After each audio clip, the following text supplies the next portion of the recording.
Moi, tervetuloa Pörssivarttiin. Mä oon pörssisäätiöstä Sari Lounasmeri ja mun vieressä Joonatan Naukkarinen.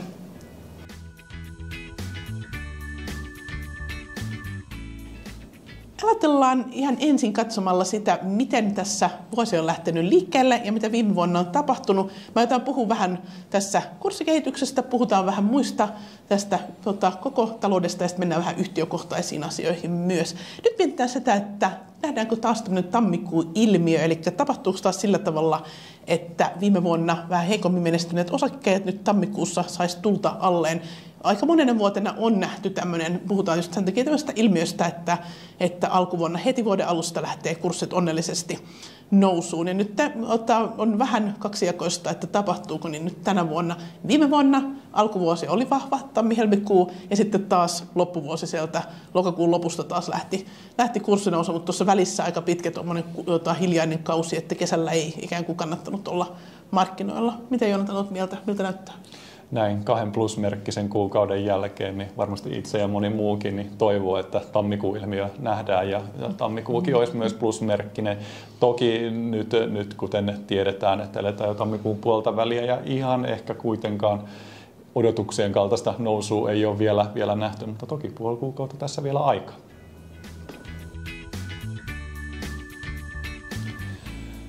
No toinen, mitä sijoittajat on tosi tarkalla silmällä tässä menneenä vuotena ja oikeastaan tulee tämän vuoden 2024kin seurailemaan on se, että miten hinnat kehittyy, eli minkälaista inflaatio on, vaikuttaa tosi paljon sijoittajaelämään.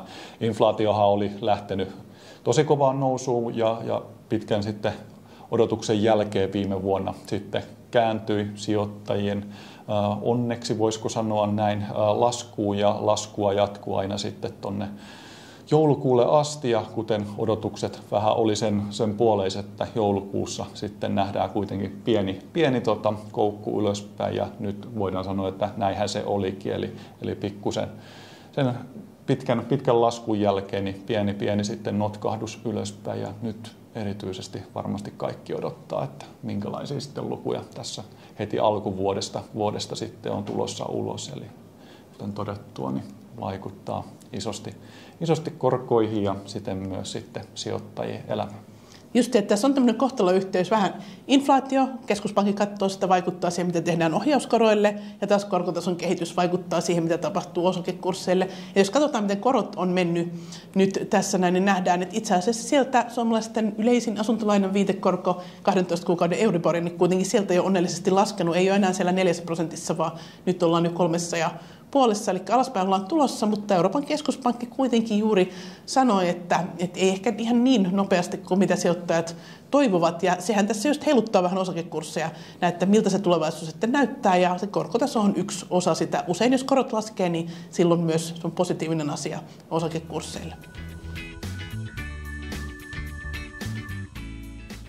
No sitten siirrytään katsomaan sitä mielenkiintoista osuutta, minkälaisia me suomalaiset yksityissijoittajat ollaan oltu, mitkä on ollut meidän suosituimpia yhtiöitä siellä Helsingin pörssin listoilta ja aloitetaan tuon viimeisen kvartaalin osalta, Q4 osalta, katsotaan, että mitkä oli ne kaikista omistetuimmat yhtiöt ja 10 suosituinta yhtiötä näyttää hyvinkin tutulta, pois lukien siellä 3 Mandatum, joka loppuvuodesta irtautui Samposta ja rynnisti saman tien heti pörssitaipaleen aluksi jopa sijalle 3 suosituimmaksi yhtiöksi, eli tosi hieno suoritus yhtiöltä.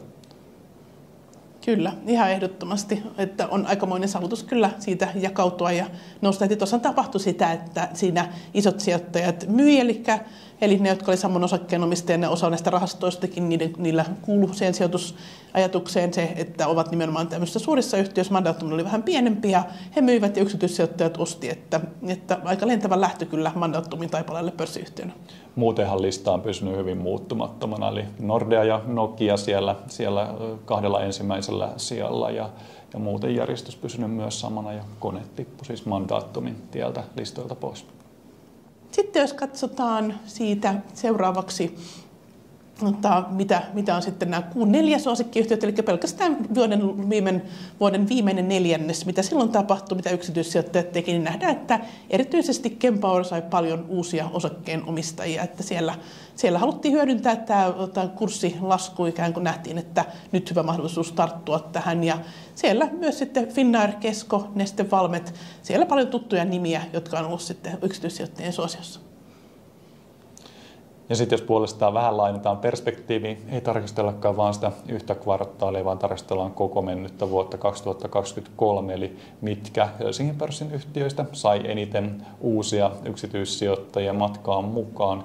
Sieltä löytyy omistuneempien yhtiöiden listalta tuttu yhtiö Nordea, saan tosi valtavan ison määrän uusia yksityissijoittajia matkaan mukaan, eli yli 30 000.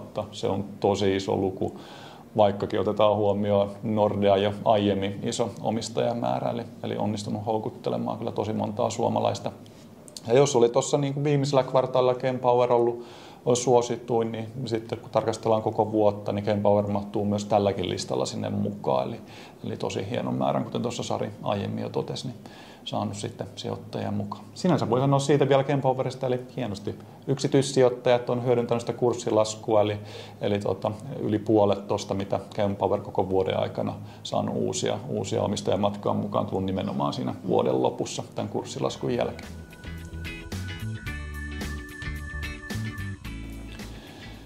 Seuraavaksi siirrytäänkin sitten pörssisäätiön nelikenttään, eli sitten nyt aletaan jaottelemaan Helsingin pörssiyhtiöitä 4 kategoriaa vähän sen mukaan, että miten on markkina-arvo kehittynyt ja sitten yhdistettynä siihen, että minkälaisia päätöksiä suomalaiset yksityissijoittajat on niiden yhtiöiden osalta tehnyt. Ja nämä 4 ryhmää on suosikkiyhtiöt nimensä mukaisesti. Nämä on niitä ollut viimeisen kvartaalin menestysyhtiöitä, markkina-arvo noussut ja samanaikaisesti yksityissijoittajat tehnyt vielä enemmän sijoituksia sitten niihin yhtiöihin. Voittojen kotiutusyhtiöt puolestaan yhtiöitä, joiden markkina-arvo on noussut, mutta sitten toisaalta yksityissijoittajat on nähnyt ennemminkin sen sijaan, että olisi tehnyt vielä lisäsijoituksia, niin onkin sitten kotiuttanut niitä voittoja. Puolestaan 2 muuta ryhmää, alennusmyynti, löydöt ja hylätyt yhtiöt. Tällaisten yhtiöiden markkina-arvo on laskenut menneellä kvartaalilla ja sitten yksityissijoittajat joko ostanut lisää, niin kuin alennusmyynteihin kuuluu, tai hylätyissä yhtiöissä todennut, että nyt on oikea aika hypätä sitten matkasta pois. Ja tältä näyttää sitten jakauma, miten Helsingin pörssiyhtiöt näihin 4 ryhmään jakautu. Eli tuossa vaaleansinisellä palluroina on ne yhtiöt, joiden markkina-arvo oli noussut, mutta yksityissijoittajat myynyt omistuksia. Suosikit puolestaan tummansinisellä, nämä oli niitä suosikkiyhtiöitä, eli markkina-arvo noussut ja yksityissijoittajat tehnyt vielä lisäsijoituksia. Ja sitten alennuslöydöt ja hylätyt löytyy tuolla punertavalla ja sitten kullan värisellä. No nyt me tiedetään, että mennyt kvartaali Q4, se oli voittojen kotiuttamisen kvartaali, eli silloin tuon loppuvuonna nähty kurssinousu, niin moni sitten yksityissijoittaja näki mahdollisuutena ja kotiutti niitä voittoja. No sitten katsotaan vähän tarkemmin, mitä yhtiöitä täältä löytyy. Eli hylätyt ryhmässä esimerkiksi Netum, Excel Composite, sitten Tecnotree, Nokia, Metsä Board ja Sampo. Ja siellä me nähdään, että täällä osa näistä, eli esimerkiksi nämä Netum ja Excel on semmoisia, jotka viime kerralla olivat tuossa alennuslöytökategoriassa. Sitten alennuslöytökategoria on vähän semmoinen kysymysmerkkikategoria siitä. Selvästi yhtiöt, niin osa niistä putoaa tänne hylättyihin ja osa sitten taas lähtee vähän lentoon siitä että kääntyykin, lähtee menemään hyvin päin. Että täällä tietysti isoja yhtiöitä, sitten nimenomaan Nokia, joka on ollut tämmöinen, millä on ollut nyt sitten niin on ollut vähän hankaluuksia ja tuntuu, että nyt yksityissijoittajatkin ovat yhtiön hylänneet.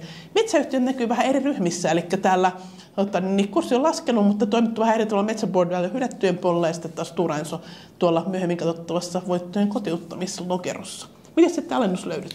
Joo, alennuslöydöistä me oltiin poimittu tähän 5 yhtiöä: Enento, Kempower, Easy, Incap ja Spinnova. No näistä alennuslöydöt onkin tuttu tuossa, paitsi Kempower, paitsi että omistajamäärä kasvanut, niin myös yksityissijoittajat laittanut myös euroja lisää yhtiöön kiinni. Sinänsä ei varmaan hirveän iso yllätys se, mutta ehkä semmoinen, mitä vähän mietittänyt on sitten toi ryhmän viimeinen nimi Spinnova. hyvin vaikea vuosi takana, jos mitataan osakekurssin kehityksellä. Eli osakekurssi oli tullut tosi kovasti alaspäin, mutta loppuvuonna sitten nähtiin nousua ylöspäin.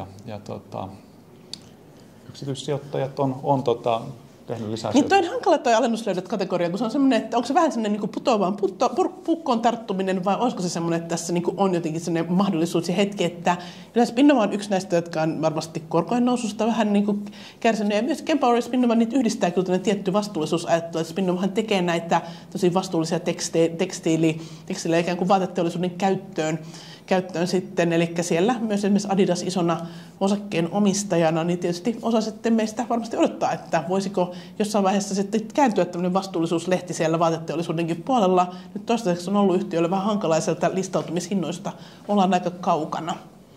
Sitten voittojen kotiuttamisessa meillä Musti Puilo, Stockmann Harvia, Stora Enso ja Wärtsilä. Wärtsilähän näitä viime vuoden kurssimenestyjiä, oikeastaan harvinaisia valopilkkuja Helsingin pörssin isojen yhtiöiden joukossa, ja ei mikään ihme, että siellä nyt sitten osa sijoittajista ajattelee, että on miten ihanaa, että on jostain saatu voittojakin ja vähän niitä kotiutellaan. Musti tietysti ostotarjouskohde. Meillä usein tässä voittojen kotiuttamisluohtikossa on juuri näitä ostotarjouskohteita, mitkä tulee sitten ehkä vähän yllättäen, ja tuntuu, että Helsingin pörssissä ostotarjoukset edelleen sitten jatkuu. Mutta sitten suosikit. Joo, suosikeista me poimittiin tähän nyt listalle Duell, Nokia-renkaat, Tietoevry, Kesko, Valmet ja Terveystalo. Näistä ehkä toi ensimmäinen nimi Duell oli hienoinen yllätys, koska yhtiö aiheutti todella merkittävän ison pettymyksen sijoittajille menneenä syksynä, niin sitä taustaa vasten, vaikkakin kurssi nyt tästä hieman toipunut, niin että yksityissijoittajat sitten vielä, voisiko sanoa, uskaltanut tehdä lisäsijoituksia. Toisaalta myös sitten Nokia-renkaat moni odottaa sitä uutta tulemista, ja osakekurssi on sieltä noussutkin, eli kehittynyt ihan mukavasti tuossa menneellä kvartaalilla, ja näemme sitten, niiden moni haluaa siinä olla matkassa mukana, ja lisäsijoituksia ollaan tehty. Ja sitten tuttuja nimiä listalta myös Keskoa, Terveystaloa ja Valmetia, eli myös tämmöisiä isompia yhtiöitä siellä. Ja tietysti aina kiinnostavaa nähdä, mitä muut sijoittajat on tehnyt. Se ei tietysti tarkoita sitä, että itse välttämättä kannattaisi lähteä sitten perään, mutta kyllä se vähän sitten, kun näitä seuraa pitkäaikaisemmin, niin varmasti voi antaa sellaista osvittaa. Ehkä voisi verrata, että vastaako se sitä, mitä itse teki viime vuoden lopussa.